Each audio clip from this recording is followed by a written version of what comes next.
Hi, this is Kerry Artak with Wicked Stocks, bringing you your daily Tesla report for Monday, March 11th, 2024. But before I walk you through the charts, as usual, just want to encourage you to please click like if you haven't already, subscribe to the Wicked Stocks YouTube channel, share the content if you would with friends and colleagues, and check out wickedstocks.com, where we offer a full suite of both daily and weekly analytical videos just like this one. Daily analysis in the SPY and the Triple Q, that is the S&P 500 and NASDAQ 100 ETFs. Weekly analysis in the S&P 500 Index, the NASDAQ 100 Index, the Long Bond ETF, the TLT, as well as 2 individual stock picks a week that you never see on YouTube. That is 8 a month that cater to the 3 to 5 week swing trader out to the 3 to 5 month near-term investor. We're always looking for at least 20% moves on those stock picks, and you can check out all of this for no cost for 5 days. We offer a 5-day free trial up front with a wickedstocks.com subscription. So sign up for wickedstocks.com, check it all out. If you don't like what you see within 5 days, you can cancel your subscription at no cost to you whatsoever. Let's take a look at the charts. I will start, as usual, with the big picture and work my way into the day itself. But the big picture shows long-term support at 165.85 that we are likely to retest over the quite possibly this week. I'll get to all that in a moment. We did test it 5 weeks ago, at least the daily chart version of that. And we also, at that time, it coincided well with the downside 5/8 Fibonacci at 177.25. We don't even really have that in the minor levels anymore. We're opting more for other things that we're seeing on the daily chart, but just shows how at the time this channel bottom coincided with the 5/8, and now it's much lower at 165.85 all week long. And, we were anticipating the possibility, at least, of this channel structure when we were testing its sister formation, the channel top at 248.79 back in late December. We'd mentioned how once we tested that formation, and we did then, that you could prepare for a downside rotation back into the 170s, now the mid-160s. And that played out in about 2 months. And so here we are. We've been in the sort of consolidated framework for the last month and a half, 2 months since the low was put in, the last month and a half or so, and here we are. So let's talk. Let me continue with one other point I'd like to make on this chart, and this one I've made many times before. Every time I do this video, I mention that as we're testing 165.85, you can prepare then for the inverse, which is to say 248.79 over the following 3 to 5 months or sooner. That is the path of least resistance, if you will, when testing long-term support at 165.85. No pun intended there on the resistance word. But anyway, so here we are, and that is what you can do. I mean, at the darkest hour, that's the way it works in terms of options trading. If you're bottom picking 165.85, you're obviously doing it on weakness. It's the most difficult time to reach for those 240, 245 strike out of the money puts. But that's when they're the cheapest, because you're hitting that support level under the assumption that that may be as far south as this market will go for the coming months. You never really know if that's the truth or not, but that's what you have to act on. Or you can act on strength, and I'm going to jump into that actually right now. I'll cover the big picture. Or you act on strength. In other words, you buy a breakout to the upside. And at this point in time, that would come on this very same chart above. You could make a case for above 204.95, this simple channel structure, but we also have a new descending 1/3 speed line at 212.98. This area is narrowing weekly, gradually. It all comes together in early April as a single point. And so this is our zone of resistance. And I might as well jump into the 3 to 5 week time frame right now.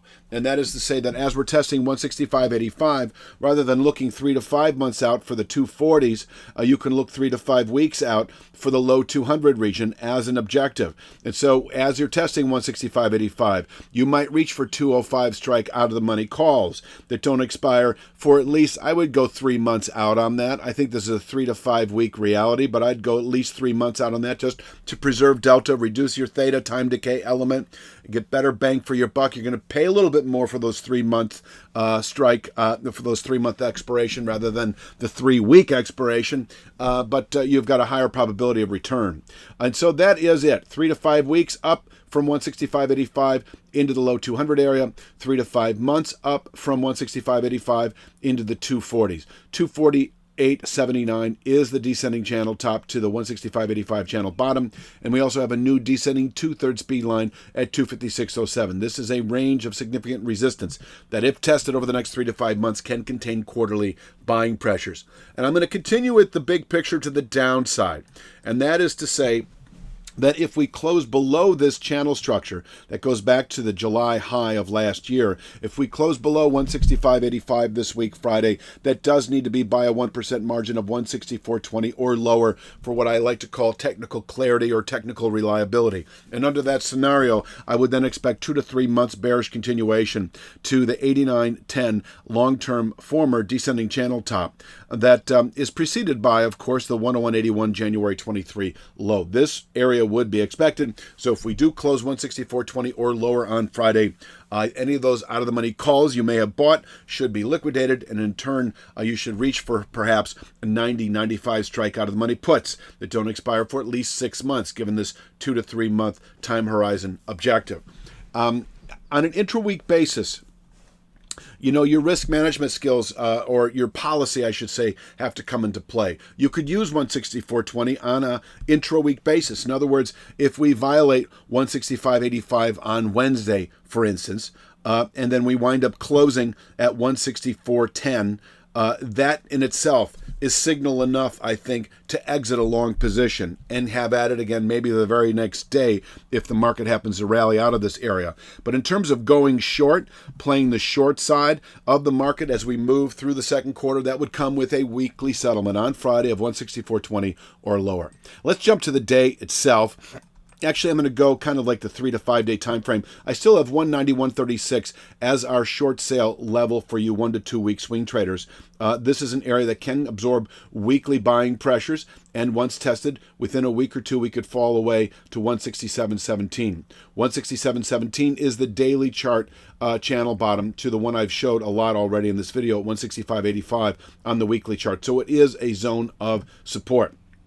And if we were to close above 191.36 later in the week, and I'm not expecting it, but if so, then you can expect a 3 to 5 day pop to the upside. That 205.04 formation is the 204.95 formation on the weekly chart. You can see it here, and that would be the objective. If we were to close today, for instance, above 191.36, it is the low 200 area. I'll just call it 204.95 up to 212.98 and narrowing gradually. And that is the bigger picture for the 1 to 2 week time frame. Now for the day itself, I've got 173.70. That's kind of a no-brainer, really. It's almost too easy because it's a double bottom Wednesday, Thursday of last week, both 173.70. If we break it, there's not much holding this market together from what I can see before testing the 167.17 channel bottom that ends at 165.85 on the weekly chart. Your bottom picking territory for the day, for the week, through March, and really through the second quarter, okay? Unless we close below it at the end of the week, and then it's it's head for the hills. It is get out of those out of the money calls and get into those out of the money puts. It doesn't have to be out of the money, by the way. With respect to all the options, levels that I give, it is about as basic, broad brush stroke, simple options 101 that I can describe. There are a multitude of option strategies you can employ, especially if you've been trading for a while. You know exactly. Lots of different spreads, calendars, verticals, back spreads, ratio spreads, so forth and so on, that you can employ to take advantage of a market movement and to reduce your risk. But in terms of just buying options, that is the simple strategy. Now, the institutions sell options. I guess I'm going down a rabbit hole right now, but you probably know this. Most of your big banks, they make their money by shorting out of the money calls and out of the money puts, because that is the probable outcome, that most of those will expire worthless.